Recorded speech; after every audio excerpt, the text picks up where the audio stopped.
Hi everyone and welcome to another video. आज का ये जो वीडियो है ये रीजनिंग के हिसाब से काफ़ी ज़्यादा इंपॉर्टेंट है। क्यों? क्योंकि इसमें हम एक टॉपिक करने वाले हैं दैट इज अरेंजमेंट्स। अब अगर मैं अरेंजमेंट की बात करूं तो मेजरली जो सवाल आ रहा है वो सिर्फ दो टाइप के बाइफर्केशन में आ रहा है। पहला है लीनियर अरेंजमेंट और दूसरा है आपका सर्कुलर अरेंजमेंट। अब लीनियर हो या सर्कुलर हो, मेजर चीज क्या रहती है वाइल सॉल्विंग कि मैं जो बेसिक अंडरस्टैंडिंग है वो डेवलप कर पा रहा हूं या नहीं। अगर मेरी अंडरस्टैंडिंग ही नहीं है, अगर मैं सेंटेंसेस को पढ़ के समझ नहीं पा रहा तो मेरा डायग्राम तो नहीं बनेगा, मैं सवाल सॉल्व नहीं कर पाऊंगा। और ये भी याद रखो, चाहे सीजीएल हो चाहे एबीपीएस हो या कोई भी एग्जाम हो, उसमें एक सवाल तो फंस ही रहा है इसका सर्कुलर अरेंजमेंट का। ठीक है, टॉपिक बड़ा आसान है जैसा कि मैं हर बार कहता हूं। अब ये जो टॉपिक है मैंने दो टुकड़ों में बांटा है। पहला जिसमें मैं बेसिक बताऊंगा कि सर्कुलर अरेंजमेंट है क्या, कैसे सॉल्व करते हैं, उसके दो तीन सवाल है। और फिर जो इसका अगला पार्ट होगा उसमें हम डिस्कस करेंगे कि इसके एडवांस लेवल क्वेश्चंस कैसे रहेंगे। ठीक है, पहला पार्ट सिर्फ बेसिक्स के ऊपर, जिससे तुम लोगों को ये पता चल जाए कि हाँ जिसे दिक्कत आ रही है सॉल्व करने में कि सॉल्व कैसे होगा। अगले पार्ट में कि यार ये चीजें आगे कैसे प्रोसीड करनी है। ठीक है, चलिए सबसे पहले स्टार्ट करते हैं सर्कुलर अरेंजमेंट में। अब जैसे कि नाम से ही पता चल रहा है सर्कुलर अरेंजमेंट में किस चीज की बात हो रही होगी, एक सर्कुलर टेबल की। ठीक है, चलो सारी चीजें सर्कुलर वे में अरेंज रहेंगी। अब यहां पे तुम्हें क्या करना है, जनरली इस टाइप के क्वेश्चन में रहता है कि लोगों को अरेंज करना है। ठीक है, अब मुझे पता है अगर मान लो सिर्फ दो लोग हैं, सिर्फ 2 पीपल आर देयर, तो उन्हें कैसे बिठाएंगे। मैं बिठा तो देखो कहीं भी सकता हूं इस पूरी टेबल पे, पर कोशिश करना इक्वल स्पेसिंग के साथ बिठाओ। मतलब अगर एक बंदा यहाँ है तो उसके ऑपोजिट एक यहाँ बैठेगा। 3 लोग हैं तो तीसरा कहीं भी बिठा दो। 4 लोग हैं तो यहाँ, 5 लोग यहाँ, 6 उसके ऑपोजिट, 7वां कहीं भी बिठाओ, बस ध्यान रखना 8वां उसके ऑपोजिट आए। और कोशिश करना कि स्पेसिंग इक्वल रहे। जैसे 5 लोगों को बिठाना है तो 1 2 3 फिर आपका 4। ठीक है, और 5वां कहीं भी बिठा दो अपनी अंडरस्टैंडिंग के लिए। तो इस तरह से आपके 5 लोग आराम से मस्त होके बैठ गए। ठीक है, ये हो गई एक चीज। दूसरी चीज, सर अगर आपने फॉर एग्जाम्पल इसी डायग्राम में मैं थोड़ी सी चर्चा करना चाहूंगा आप लोगों के साथ, क्या कि मुझे पता है मेरे पास कितने लोग हैं, 3 3 6 8 लोग हैं। ठीक है, और ये है टेबल का सेंटर। अब आइडियली अगर मैं बात करूं तो कोई भी बंदा कहीं भी बैठ सकता है किसी भी पोजीशन पे, right. We live in a democratic country. Also ideally देखा जाए प्रैक्टिकल लाइफ में तो क्या है कि मान लो कोई बंदा मान लो यहां बैठ गया तो उसका फेस किधर रहेगा, उसका मुंह जो है सेंटर की तरफ ही रहेगा। यार डाइनिंग टेबल पे तुम लोग बैठते हो तो सेंटर मतलब जो टेबल का सेंटर है उसी तरफ मुंह रहता है।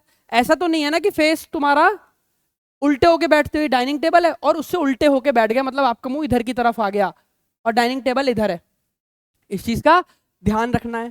ठीक है, पर इस सवाल में क्या होता है इन टाइप के क्वेश्चन में कि मैं कहीं भी लेके चल सकता हूं कि वो बंदा किस तरीके से बैठा है। मतलब ए हो सकता है उसका फेस इधर हो, एरो से बता दिया, या फिर ए का फेस ऑपोजिट तरफ हो, मतलब दूसरी तरफ वो मुंह करके बैठा हो। ये भी पूरी पूरी संभावना है, इस चीज का ध्यान रखना। जैसे अब मान लो ए यहां बैठा है तो ये क्या कहूंगा मैं, फेसिंग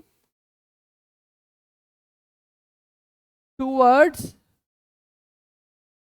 द सेंटर, मतलब ए जो है सेंटर की तरफ फेस कर रहा है। ठीक है, अब मान लो बी को यहां बिठा देते हैं जस्ट ऐसे ही। अगर बी उल्टा होके बैठा है तो बी का फेस क्या रहेगा, अवे फ्रॉम द सेंटर, मतलब जो बी का मुंह है वो सेंटर से दूर रहेगा। ठीक है, तो ए रहेगा टुवर्ड्स द सेंटर, बी है अवे फ्रॉम द सेंटर, इसे हम ये कहते हैं। इस चीज का खासकर ध्यान रखना, गलती होने की संभावना यही रहती है। अगर सवाल में गिवन नहीं है फेस, हालांकि वो बताएगा कि कौन सा बंदा किधर बैठा है, अगर गिवन नहीं है तो हम ऑटोमेटिकली क्या ले लेंगे कि वो टुवर्ड्स द सेंटर ही बैठा है। क्यों? क्योंकि आइडियली हम यही मान के चलते हैं जो भी बंदा बैठा है वो सेंटर की तरफ ही फेस करके बैठता है। जैसे सी है, सी अगर टुवर्ड्स द सेंटर है तो ऐसे बैठेगा, मतलब उसका ये जो एरो है ये बता रहा है उसका मुंह इधर की तरफ है। ये डी है, मान लो ये सेंटर की तरफ है, जस्ट ये ऐसे ही लिख रहा हूं बताने के लिए, ठीक है। अच्छा मान लो ये ई है, ये आउटसाइड, ये एफ, ऐसे ही मैं रैंडम बना रहा हूं बिकॉज कुछ चीजें आप लोगों के साथ पूछनी है, ठीक है। अब अगर मैं तुमसे पूछूं which person is sitting to the right of G, which person is sitting to the right of G, क्या बोलोगे? जी के राइट में कौन है? अब ये एक चीज ध्यान रखना, अगर तुमसे पूछे राइट कौन है, राइट हैंड किधर होगा यार? अब देखो सेंटर की तरफ फेस कर रहा है तो उसका मुंह इधर ही होगा, तो ये राइट हैंड होगा और ये लेफ्ट हैंड होगा किसी भी बंदे का, right. Away from the centre है, मान लो अवे फ्रॉम द सेंटर है सी, सी तो टुवर्ड्स द सेंटर है, मान लो, एक सेकंड बस थोड़ा सी जगह बना लेता हूं, हाँ है बी, ठीक है। तो बी के राइट में क्या होगा? ये वाला होगा, बी का लेफ्ट हैंड ये होगा। इस चीज का ध्यान रखना है क्या कि राइट हैंड क्या है, लेफ्ट हैंड क्या है, so on and so fourth. अच्छा अब आगे चलते हैं, मैंने पूछा बी के राइट में कौन बैठा है, आई मीन जी के राइट में कौन बैठा है, ये था पहले, राइट। तो अब याद रखो चाहे वो राइट कहे या फिर इमीडिएट राइट, मतलब जस्ट नेक्स्ट वाला, वो सेम ही होता है। वो लेफ्ट कहे या इमीडिएट लेफ्ट कहे वो भी सेम होता है। इस चीज का सब लोगों ने ध्यान रखना है। तो अब अगर मैं तुमसे पूछूं which person is sitting to the right of G, तुम्हारा आंसर होगा ए।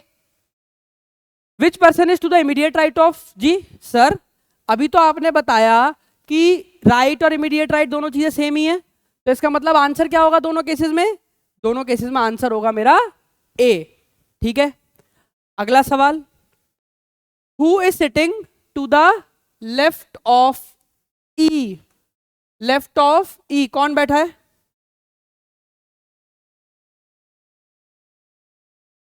लेफ्ट ऑफ ई कौन बैठा है? ई के लेफ्ट में बताओ सर।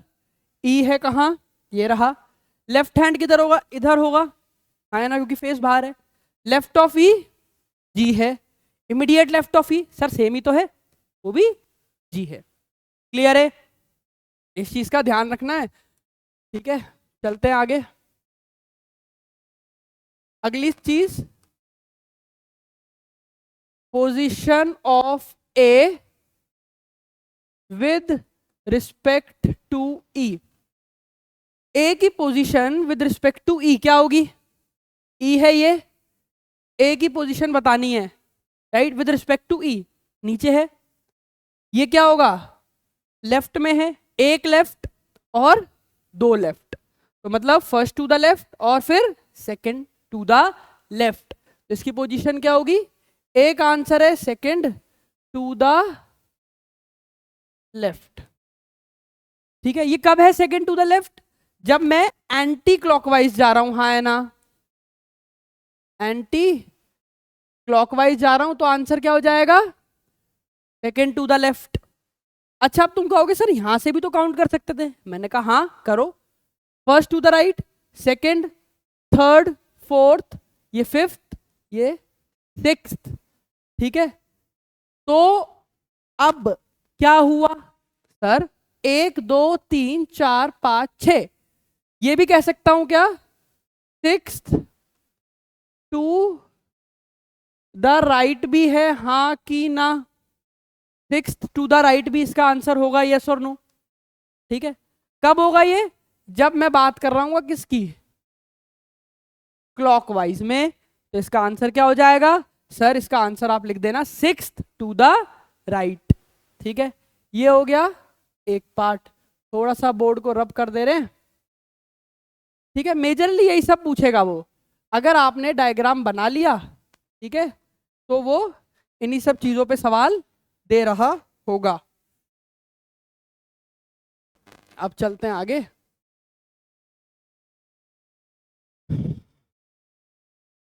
ये डायग्राम आएगा, सभी को क्लियर होगा।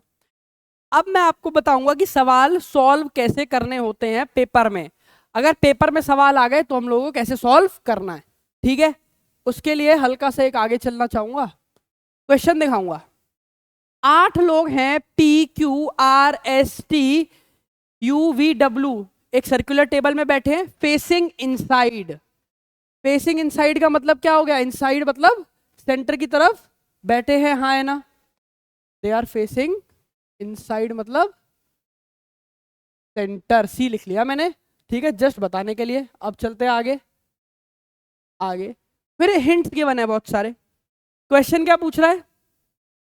Who is sitting opposite W, who is sitting opposite of you, how many people are between Q and T. 3 सवाल हैं ये, ठीक है। बनाएंगे कैसे? पहले सर्कुलर टेबल है तो एक सर्कुलर अरेंजमेंट बना लो। कितने लोग हैं? 8, राइट। 1 2 3 4 5 6 7 8, ठीक है। अब बनाना चालू करो, कोशिश करो ऐसे स्टेटमेंट से स्टार्ट करो जो कि काफी इंटरलिंक्ड हो। जैसे P sitting third to the left of W and third to the right of T.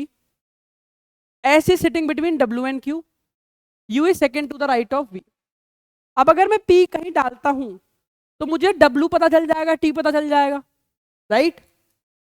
W पता चल गया तो हो सकता है Q पता चल जाए, Q पता चल गया तो हो सकता है कुछ V की भी पोजीशन पता चल जाए।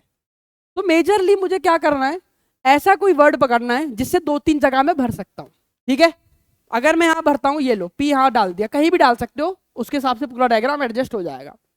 P sitting third to the left of W, तो W का होगा, W यहां होगा, क्या बताओ, बताइए। First to the left, second to the left, third to the left, सही है। P sitting third to the left of W and third to the right of T। P जो है third to the right of T भी है, ठीक है। तो अगर ये T हुआ तो first to the right, second to the right, third to the right, अभी तक ओके है जी, ठीक है। S is sitting between W and Q। S जो है W और Q के बीच में बैठा है, तो क्या S यहां बैठ सकता है? नहीं, क्यों? अगर S यहां बैठ गया तो यहां Q आना चाहिए था, पर ऑलरेडी T बैठा है, तो इसलिए S यहीं आएगा और Q यहां आएगा, हाँ है ना। देखो हो रहा है, ठीक है। U is second to the right of V। अच्छा, U जो है सेकंड है to the right of V। V यहां आ सकता है क्या? सेकंड टू द राइट किधर होगा? एक राइट 2 राइट चल जाएगा, ठीक है। फिर यहां आ सकता है क्या? V। अगर V यहां आया तो U कहां आएगा? First second. V यहां आया तो U कहां आएगा? First to the right, second to the right. तो मतलब एक ही जगह है जहां V आ सकता है। और U is sitting third to the right of V, first second, ये हो गया U। कौन सा अल्फाबेट बच गया? P Q R बचा है बस, बाकी तो आएंगे सब हो गए। हो गया सवाल सॉल्व, ठीक है। तो ये एक बेसिक सवाल था। फिर कहूंगा एक एडवांस वाली वीडियो भी करवाऊंगा, पहले ही अच्छे से करना, फिर अगली वाली जो वीडियो करेंगे उसमें हम देखेंगे सर्कुलर अरेंजमेंट के कुछ एडवांस क्वेश्चन, ठीक है। ये आएगा, सभी को क्लियर हो गया होगा। अब देखते हैं पूछ क्या रहा था। Who is sitting opposite of W। W के ऑपोजिट कौन है सर? W के ऑपोजिट है R, कर दो mark. Who is sitting opposite of U। U के ऑपोजिट कौन है? U के ऑपोजिट है S, तो S। How many people sit between Q and T। देखते हैं, Q है ये और T है ये, ठीक है। अगर नीचे से देखो तो 3 लोग रह रहे हैं और ऊपर से देखो तो भी 3 ही लोग हैं, तो आंसर क्या होगा? इसका आंसर होगा 3। फिर अगला सेट आ गया, ठीक है। ये समझ में आया क्या है, कैसे है? चलिए अब चलते हैं अगले सवाल की तरफ। P Q R S T U V W are sitting around a circular table facing the centre. Again वही, एक सर्कुलर टेबल में बैठे हैं और सबके सब सेंटर फेसिंग है। और फिर बहुत सारे हिंट गिवन है। तो अब इसे कैसे करना है वो समझो। एक बार सभी लोग रीड कर लो, मैं साइड हो जाता हूं जिससे कि एक क्लैरिटी मिल जाए। एक बार सभी लोग रीड कर लो, ठीक है? सभी ने रीड कर लिया? चलिए अब देखते हैं क्या क्या रहा है। कितने लोग हैं? 1 2 3 4 5 6 7 8, 8 लोग हैं। 8 है तो बना लो। 1 2 3 4 5, इधर 6, इधर 7, इधर 8। P is second to the right of T। यहां पे हु रेफर कर रहा है किसे? मैंने पहली क्लासेस में भी बताया है, T को। Is the neighbour of R and V। P पता चल गया तो शायद T पता चल जाए, और T से R पता चल जाएगा, और V, तो 4 अल्फाबेट पता चल जाएंगे अगर P से स्टार्ट करूं। S is not the neighbour of P, अभी काम का नहीं है। V is the neighbour of U। देखो P T R V पता चल गए, और फिर U पता चल गया। फिर आगे क्या गिवन है? Q is not between S and W, और W is not between U and S। ये कौन से स्टेटमेंट है? नॉट वाले। इसे पहले छोड़ देते हैं, बाद में देखेंगे। पहले जो मुझे पता है मैं उसे सॉल्व करता हूं। P is second to the right of T। P कहीं भी लिख लो, सारे के सारे इनवर्ट फेसिंग है। P is second to the right of T। T अगर यहां हुआ तो first to the right, second to the right. Who is the neighbour of R and V। T जो है R और V का नेबर है, तो हो सकता है क्या R यहां हो और V यहां हो? हाँ कि ना? पॉसिबल है, ठीक है। उल्टा भी हो सकता है क्या, कि ये V हो और ये R हो? मुझे नहीं पता। आगे V is the neighbour of U। V अगर नेबर है तो V और U साथ साथ आएंगे, हाँ है ना? अब समझो अगर ये V हुआ तो क्या यहां U की जगह बची है? नहीं बची, ठीक है। तो मतलब यहां V नहीं आएगा, ठीक है। V आ जाता तो U देना पड़ता ना नीचे, नीचे तो जगह ही नहीं है नेबर के लिए, नेबर तो साथ साथ होते हैं। तो ये आएगा R, ये आएगा V। V is the neighbour of U, तो ये आया होगा U। इतना डन है। S is not the neighbour of P, तो मतलब S तो यहां आने से रहा। Q is not between S and W।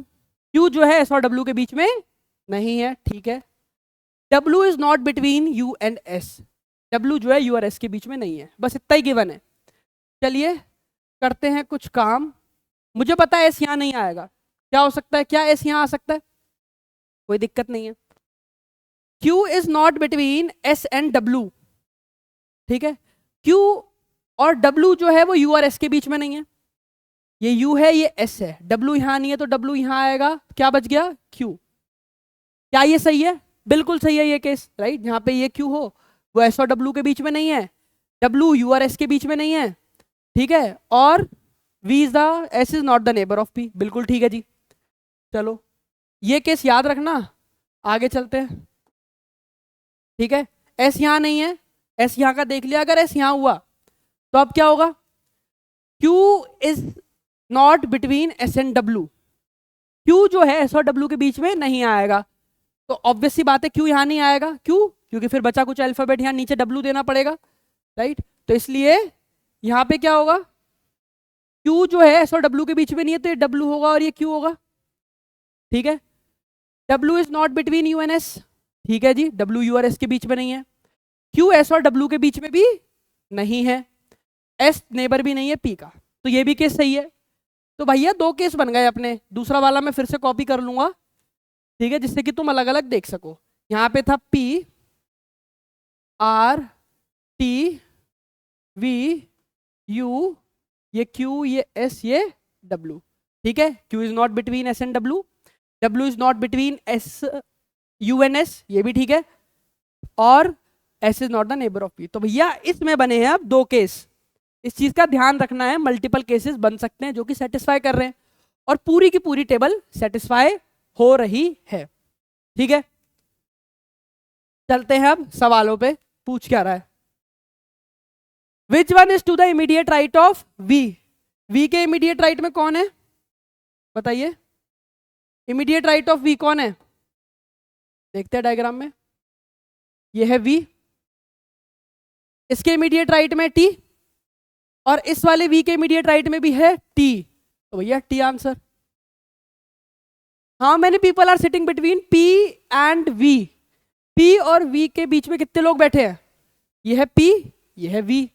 अगर देखा जाए तो 3 इधर से बैठे हैं और 1 2 3 4, ठीक है। P और V है ना, 2 लोग बैठे हैं इधर और 4 लोग बैठे हैं इधर।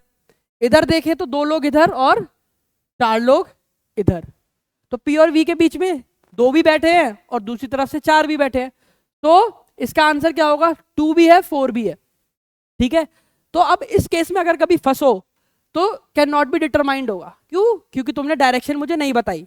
क्या मुझे क्लॉकवाइज देखना है या एंटी क्लॉकवाइज? ठीक है। Position of P with respect to W। P की position with respect to W क्या होगी? ये है P। W के हिसाब से क्या होगा? ये तो इनवर्ड है। First second, second to the left, या फिर 1 2 3 4 5 6 सिक्स्थ टू द राइट। एक ये भी हो सकता है।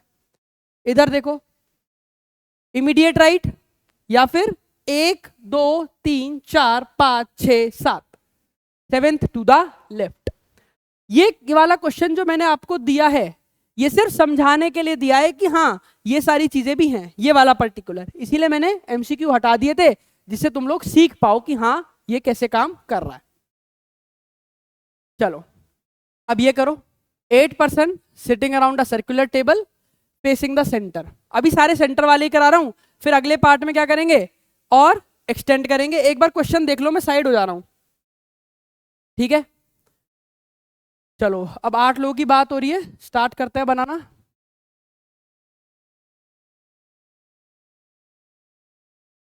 एक 2 3 4 5 6 7 और 8, ठीक है। 2 person sits between Q and W। V sits to the immediate left of W. 3 person sit between S and T. R sits to the immediate left of T. U is not neighbor of P. 1 person sits between P and Q. अब मुझे पता है Q से start करूंगा या फिर इस वाले से। V sits to the immediate left of W, तो V पता चल जाएगा, W पता चल जाएगा और शायद Q भी पता चल जाए। 3 लोग पता चल रहे हैं। इधर देखो, 3 person sits between S and T. R sits to the immediate left of T, ठीक है। इससे भी क्या होगा? अगेन 3 अल्फाबेट पता चल जाएंगे। कहीं से भी स्टार्ट कर लेते हैं, यहां से करते हैं। 2 person sits between Q and W। मान लो ये Q हुआ तो 2 लोग यानी ये W, एक पॉसिबिलिटी। दूसरी 1 2 3 4 5 6 7 8, हो सकता है ये Q हो और 2 लोग यहाँ W, ठीक है। V sits to the immediate left of W. Immediate left मतलब V would come here. इस केस में कहाँ आएगा? दोनों के साथ साथ चला रहा हूं। 3 person sits between S and T, तो 3 लोग S and T में बैठे हैं। R sits to the immediate left of T। अच्छा 3 लोग बैठे हैं S और T में, ठीक है। S यहां आ सकता है क्या? 1 2 3, हाँ आ सकता है। R sits to the immediate left of T, ये भी याद रखना, ठीक है। अगर S यहां आया, समझो, हाँ एक सेकेंड बस, क्वेश्चन क्या रहा है आपसे? Only 3 person sits between S and T, ठीक है। चलिए अब S और T कैसे कैसे आ सकते हैं देखते हैं। 1 person sits between P and Q, इससे स्टार्ट करो। 1 person sits between P and Q, ठीक है। तो क्या पॉसिबिलिटी है? P और Q के बीच में सिर्फ एक जना बैठेगा, ठीक है। तो मान लो अगर ये P हुआ तो P और Q के बीच में एक जना बैठ सकता है, हाँ। सिमिलरली अगर मैं चाहूं कि P और Q के बीच में एक जना, मैं ये ले रहा हूं फिलहाल के लिए, ठीक है। फिर क्या कह रहा है? 3 person sits between S and T। S अगर यहां आया तो 1 2 3, 1 2 3 यहां T आएगा, क्लियर है। R sits to the immediate left of T, तो इमीडिएट लेफ्ट में मतलब R यहां आएगा, ठीक है। और क्या बनता? U is not the neighbour of P, ठीक है। तो U तो है ही नहीं, तो ये केस ट्रू हो गया, हाँ है ना। ये वाला केस ट्रू हो गया। अच्छा अगला केस देखते हैं। मान लो S एंड T से स्टार्ट करते हैं। ये S हटा दो, ये T हटा दो, ये R और ये U, ठीक है। और क्या बनता? R sits to the immediate left of T, 1 person sits between P and Q। अब एस यहां देख लिया था, अगर एस यहां होता तो 1 2 3 यहां टी आता, R sits to the immediate left of T, R के लिए तो जगह ही नहीं है भैया, हटाओ तो यहां तो नहीं आएगा। एस यहां आ सकता है क्या, 1 2 3 टी, नहीं। एस यहां 1 2 3 टी, नहीं, और कहीं जगह ही नहीं है, तो मतलब एस यहां आएगा, टी यहां आएगा, जो पहला केस था, आर यहां और यू यहां, ये हो गया समाप्त एक केस। दूसरे पे काम करते हैं, ठीक है। चलिए अब जो दूसरा केस था वो क्या था, ये वाला। इसमें क्या है, एस बनाते हैं, अगर एस यहां आया, जस्ट अ मोमेंट, हाँ, एस अगर यहां आया तो 1 2 3 टी गलत हो जाएगा, ठीक है। एस यहां आया तो 1 2 3 टी, पर आर के लिए जगह नहीं बचेगी फिर, ठीक है। एस यहां आया तो 1 2 3 टी, जगह ही नहीं है, आया ना। और कहीं अगर एस यहां आया तो 1 2 3 यहां आएगा टी, यहां आएगा आर, यहां आएगा यू, और ये केस हो जाएगा गलत, क्यों, क्योंकि you is not the neighbour of P, तो मतलब ये वाला केस क्या हो गया, गलत हो गया, ठीक है। तो इस तरह से क्या किया हमने, सारे के सारे केसेस बना के देखे एंड देन फिर हमने सॉल्व किया। अच्छा एक चीज और, जस्ट एक सेकेंड बस, मैंने कौन सा केस लिया था, ये Q इधर था, W इधर था, ठीक है, ये वाला। V sits to the immediate left of W, 3% sits between S and T, R sits to the immediate left of T, 1% sits between P and Q। अच्छा मैंने एक केस यहां लिया था जहां पे P यहां था, अगर P यहां लेके देखे तो देखते हैं कहां तक जाते हैं। S यहां आया तो 1 2 3 जगह ही नहीं है, S यहां आया तो 1 2 3 जगह है, S यहां आया तो 1 2 3 जगह ही नहीं है, और S यहां आया तो 1 2 3 यहां भी आ सकता है, ठीक है। अगर S यहां आया तो T कहां आएगा, 1 2 3 यहां तो पॉसिबल नहीं है। S यहां आया तो 1 2 3 यहां T आएगा, पर फिर R के लिए जगह नहीं है, ये भी हटा दो। अगर S यहां आया तो 1 2 3 यहां T आएगा, यहां R, यहां U, गलत हो गया क्योंकि भैया U का नेबर तो हो ही नहीं सकता था, ठीक है। अच्छा S यहां आया तो, S यहां आया तो 1 2 3 T, जगह ही नहीं है, तो मतलब ये वाला केस भी क्या हो गया, गलत हो गया। मतलब भैया सिर्फ ये केस था, सवाल बताने का बस इतना सा था, क्या कि इस टाइप में 2 केसेस बने, आखिरी में एक केस गलत हो गया और सिर्फ एक ही बचा है, ठीक है। चलिए, which of the following statement is correct, Q sits to the immediate right of U, ये है U, Q क्या इमीडिएट राइट में है U के, नहीं, लेफ्ट में है ना। 1% seats between P and R, P और R के बीच में, तो इधर भी 3 बैठे हैं, उधर भी। 3% sits between Q and R, Q और R के बीच में, इधर एक बैठा है, इधर 1 2 3 4 5 जने बैठे। 1% sits between S and U, S और U के बीच में देखो एक ही जना बैठा है, दैट इज Q, अगर एक तरफ से देखा जाए, तो इसका आंसर क्या हो गया, option 4। How many people are sitting between U and Z when counted from right of Z, ये है, एक second, how many people are sitting between U and Z नहीं है, ये है आपका P, when counted from right of P, ये P है, ठीक है। P के राइट में 1 2, P के राइट में देखो 2 लोग बैठे हैं, राइट, U और P के बीच में, तो इसका आंसर क्या होगा, 2। Who is sitting opposite T, T के ऑपोजिट में कौन बैठा है, S बैठा है, तो आंसर क्या हो जाएगा, ठीक है जी। तो ये था पूरा का पूरा बेसिक सर्कुलर अरेंजमेंट, जिसमें मैंने एकदम बेसिक से आपको बताया कि सर्कुलर अरेंजमेंट क्या है, कैसे बनेगा, और हमने सवाल किए सिर्फ इनसाइड वाले, यानी फेसिंग द सेंटर वाले। एक बार इसे आप देखो, फिर पार्ट 2 में मैं और क्वेश्चन कराऊंगा इसी के, बिकॉज टॉपिक इंपॉर्टेंट है एंड आपको आना चाहिए, ठीक है। चलिए, thank you everyone, bye bye and see you in the next video, bye guys.